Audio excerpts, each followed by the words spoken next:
Dear student, நான் உங்க Hasina ma'am, number 1 tutorial institute Madurai. இன்னைக்கு நம்ம பார்க்க போறது 9th ஸ்டாண்டர்ட் சாப்டர் 1 உடைய செஷன் 2. ஏற்கனவே ஒரு செஷன் வந்து பார்த்துட்டோம். இதுல பிரேம்சந்த் வந்து சுதந்திரத்தை வந்து எப்படி பெறணும், ஏன் ஏன் வந்து நம்ம மௌனமா இருக்கணும், ஒரு சுதந்திரம் வாங்கணும்னா அதுக்கு போராட்டம் தான் முக்கியமானது, போராடினா மட்டும்தான் சுதந்திரம் கிடைக்கும் அப்படிங்கிறத அனிமல்ஸ் எல்லாம் வந்து எக்ஸாம்பிளா வச்சு சொல்லியிருப்பாரு. இந்த ஸ்டோரி கூட சுதந்திரம் கிடைக்காம இருந்தப்ப அவர் எழுதுனதுதான். அந்த டைம்ல இவர் இன்டைரக்டா தான் இந்த விஷயத்த வந்து சொல்லியிருப்பாரு. அப்போ வந்து என்ன செய்வாங்க அப்படின்னா, அந்த பிரிட்டிஷ்காரங்க எல்லாம் வந்து அரெஸ்ட் பண்ணிடுவாங்க.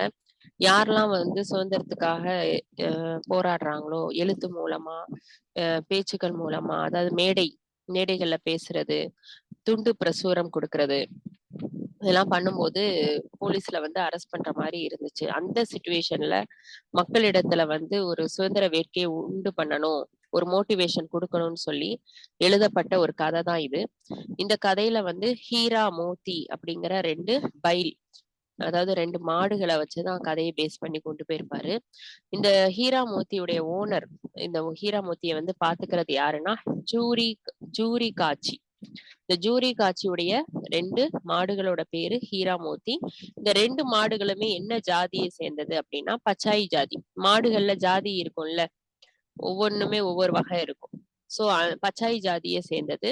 ரொம்ப அழகா இருக்கும், நல்ல சுறுசுறுப்பா வேலை பார்க்கும், நல்ல உயரமாவும் இருக்கும். बहुत दिनों साथ रहते दोनों में भाईचारा हो गया.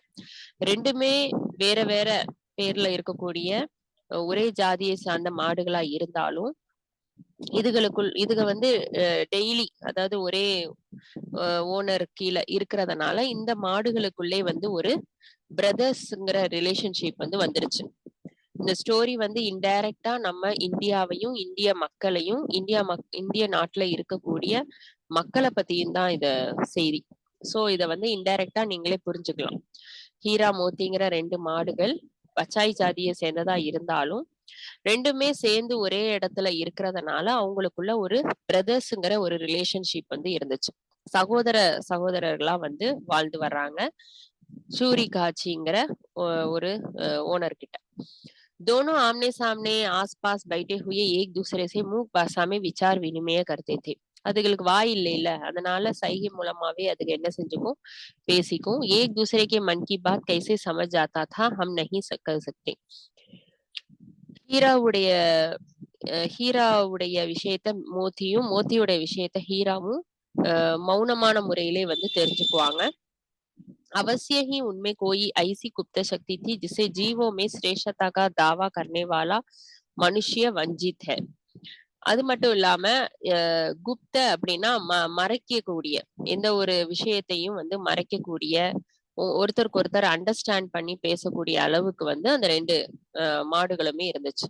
दोनों एक दूसरे को चाट कर और सुनकर अपने प्रेम प्रकट करते थे. அதே மாதிரி அந்த மாடுகள் வந்து தன்னுடைய அன்பை வெளிப்படுத்தும் போது என்ன செய்யும், ஒரு மாடு இன்னொரு மாடை வந்து நக்கும். ஓகேவா? சாட்கர் சுங்கர் அப்படின்னா மோந்து பாக்குறது. இது மூலமா தன்னுடைய அன்பை வந்து வெளிப்படுத்தும். கபி கபி தோனோ சிங் பி மிலாக்கியா கர்த்தே தே. தன்னுடைய 2 ஹீராவுடைய 2 கொம்புகள் வந்து மோத்தியோட கொம்புகளோட வந்து டக்கர் அதாவது மோதும். பட் இது வந்து விரோதத்துக்கானது கிடையாது. அந்த 2 மாடுகளுமே தன்னுடைய வினோதமான கேரக்டரை, ஆத்மீயத்தைக்கு பாவ், தன்னுடைய உள்ளார்ந்த அன்பை வந்து வெளிப்படுத்தக்கூடிய ரியாக்ஷன்ஸ் தான் இதெல்லாம். जैसे दोस्तों में घनिष्ठता होते ही धौल धब्बा होने लगता है.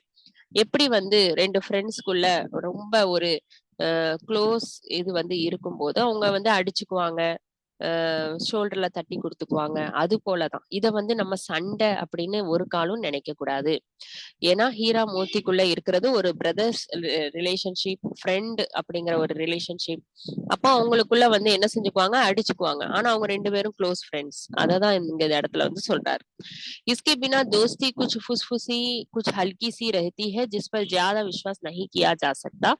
जिस वक्त ये दोनों बैल हल या गाड़ी में जोत दिए जाते और गर्दन हिला हिलाकर चलते. இந்த 2 மாடுகளும் வந்து ஃபீல்டுல நிக்கும் போது, அதாவது அந்த நிலத்துல, விவசாய நிலத்துல வந்து உழுறதுக்கெல்லாம் நிக்கும் போது, உழும்போது ரெண்டுமே தன்னுடைய கழுத்துக்களை ரொம்ப அதிகமா ஷேக் பண்ணிக்கும். காரணம் என்னன்னா, நீ வந்து அதாவது ஹீரா வந்து மோத்தியுடைய வெயிட்ட வந்து தாங்குற மாரியும், மோத்தி வந்து ஹீராவுடைய வெயிட் ஹீராவுக்கு நிறைய வெயிட் போயிடக்கூடாதுன்னு தன்னுடைய கழுத்துல வந்து எடுத்துக்கிற மாதிரியும் அது வந்து என்ன செஞ்சுக்கும், அந்த வெயிட் தூக்குறத கூட ஷேர் பண்ணிக்கும். அந்த அளவுக்கு விட்டு கொடுத்து போகக்கூடியதுதான் அந்த மாடுகள். उस वक्त हर एक की यही चेष्टा होती है कि ज्यादा से ज्यादा बोझ मेरी ही गर्दन पर रहे. बोझ அப்படின்னா வெயிட், அதிகப்படியான வெயிட் வந்து என்னோட கழுத்துக்கே வரட்டும், உன் கழுத்துக்கு வேண்டாம் அப்படின்னு விட்டு கொடுத்து போற அளவுக்கு ஹீரா மோத்திக்குள்ள ஒரு डीपाना और रिलेशनशिप இருந்துச்சு. दिन भर के बाद दोपहर या संध्या को दोनों खुलते तो एक दूसरे को चाट कर चूट कर अपनी थकान मिटा लिया करते. ரொம்ப வந்து சாயந்தரம் டைம்ல மத்தியான டைம்ல ரொம்ப டயர்டா இருந்தாங்க அப்படின்னா என்ன செஞ்சுக்குவாங்கன்னா, சாட் சூட்கர் அப்படி தக்கான் மிட்டாலியா கருத்தை இந்த மாடுகள்லாம் அசை போடும். அதுக்கப்புறம் தன்னுடைய மேல இருக்கக்கூடிய அந்த வேர்வை அதெல்லாம் வந்து என்ன செஞ்சுக்கும், நக்கிக்கும் தொடச்சுக்கும். அது மாதிரி வந்து பண்ணிட்டு ரிலாக்ஸ் ஆயிரும். नाक में खली भूसा पड़ जाने के बाद दोनों साथ उठते, साथ नाक में मुंह डालते. இப்போ நாத்து அப்படின்னா நாத்து தான் அவங்களுக்கு வைக்கக்கூடிய வைக்கோல் சாப்பாடு. அந்த சாப்பாட்டுல வந்து ஹீரா சாப்பிட்டுச்சுன்னா தான் மோத்தி சாப்பிடும், மோத்தி சாப்பிடலைன்னா ஹீரா சாப்பிடாது. ஏக் முh ஹட்டா லேத்தா तो दूसरी भी हटा लेता था. அந்த அளவுக்கு வந்து ரெண்டு பேரும் அண்டர்ஸ்டாண்டிங்கா இருந்துச்சு ஹீரா மோத்தி. ஓனர் வந்து யாரு, சூரி காட்சி. संयोग की बात चूरी ने एक बार गोई को ससुराल भेज दिया. இந்த சூரி அப்படிங்கிறவர் என்ன பண்றாருன்னா, தன்னுடைய 2 மாடுகளையும் தன்னுடைய மாமனார் வீட்டுக்கு அனுப்பி வைக்கிறார். बैलों को क्या मालूम वे क्यों भेज जा रहे हैं, समझे मालिक ने हमें बेच दिया. அவங்க இந்த மாடுகளுக்கு என்ன தெரியும் நம்ம எங்க போறோம் எங்க வரோம் அப்படின்னு, சரி நம்மள வித்துட்டாங்க போல அப்படிங்கிற ஒரு அண்டர்ஸ்டாண்டிங்ல போயிருச்சு. अच्छा लगा या बुरा कौन जाने पर ஜூரி கே சாலே கயா. அனுப்புனது யார்கிட்ட அப்படின்னா தன்னுடைய மச்சான், சாலேனா மச்சான், அவர் பேர் வந்து கயா, கயாவோட வீட்டுக்கு அனுப்பி வச்சிட்டாரு. கர்த்த கோயி லே ஜானே மே தாத்தோ பசினா ஆகையா. கயாவுக்கு அந்த 2 மாடுகளை வீட்டுக்கு கொண்டு போறதுக்குள்ள படாத பாடுபட்டுட்டாரு.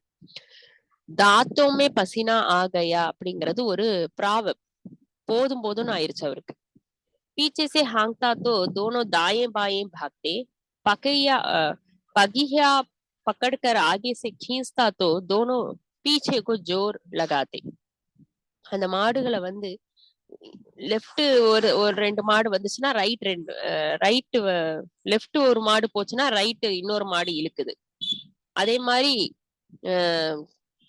கயிறை பிடிச்சு இழுக்கும் போது அது ஒரு பக்கம் போகுது.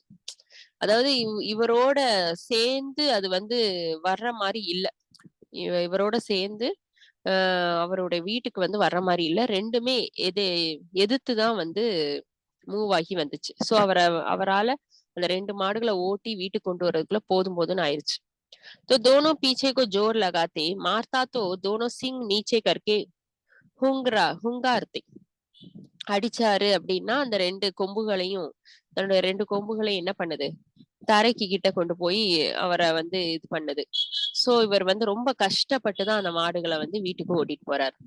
அகர் ஈஸ்வர்னே உன்ஹே வாணி தீத் ஹோத்தி, ஒருவேளை அந்த மாடுகளுக்கு வந்து பேசக்கூடிய ஒரு சக்தியை வந்து கடவுள் கொடுத்திருந்தாருன்னா அந்த மாடுகள் என்ன கேட்டிருக்கும், தன்னுடைய ஓனர் கிட்டே கேட்டிருக்கோம், ஜூரி கிட்டே, நீ ஏன் எங்களை இங்க வந்து அனுப்பி வைக்கிற, நீ குடுக்கற சாப்பாடை சாப்பிட்டுட்டு நீ குடுக்கற வேலையை பார்த்துட்டு உனக்கு எந்த வித ஃபால்ட்டும் இல்லாம தானே நாங்க வேலை பார்த்தோம், எதுக்காக நீங்க எங்களை அனுப்பி வைக்கிற அப்படிங்கிற விஷயத்தை தான் என்ன செஞ்சிருக்கோம், கேட்டிருக்கோம் அப்படின்னு பிரேம்சந்த் சொல்றாரு.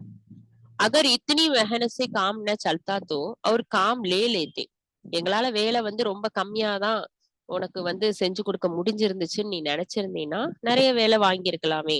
ஹமேத்து துமாரி சாக்கரிமே மர்ஜானா கபூல் தா, உன்கிட்டயே அதாவது உன்னுடைய வீட்லயே தான் நாங்க சாகணும், உன்கிட்டயே தான் நாங்க இருக்கணும் அப்படின்னு தான் நினைச்சோம். அதனால நீ என்ன சொன்னாலும் நாங்க செய்யதானே போறோம். ஷிகாயத் நஹிகி, உனக்கு எதிர்த்து நீ சொன்ன வேலையை செய்யாம நாங்க இருந்ததில்ல. தும்னே ஜோ குச் கிலாயா வக்சிர் ஜுகாகர் காலியா, நீ என்ன கொடுத்தாலும் நல்லது கொடுத்தாலும் கெட்டது கொடுத்தாலும் நாங்க பாட்டுக்கு சாப்பிட்டுக்கோம், நீ எதுக்காக எங்களை வந்து இங்க மாத்தி விட்ட அப்படின்னு சொல்லி கேக்குறாங்க. Thank you students.